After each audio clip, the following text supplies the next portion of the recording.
Saul foi ungido, ele foi até o profeta, mas quando Davi foi ungido, quem não tem chamada corre atrás da unção, corre atrás da consagração, corre atrás do cargo. Agora quem tem chamada aguarda o profeta chegar, porque ele sabe onde você mora. Pra você ter uma ideia, eu não sei se eu deveria falar isso, a língua já tá coçando, não sei se você já percebeu, mas eu já tô pregando. O Saul amava trono, o Davi amava Deus. Saul amou tanto o trono que acabou perdendo Deus, e Davi amou tanto Deus que acabou ganhando o trono.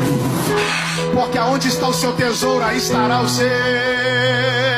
Pega mais uma, pega mais uma. A coroa estava na cabeça de Saul, mas a unção estava na vida de Davi. Por quê? Porque coroa na sua cabeça qualquer homem pode pôr. Agora a unção na sua vida, só Deus pode liberar.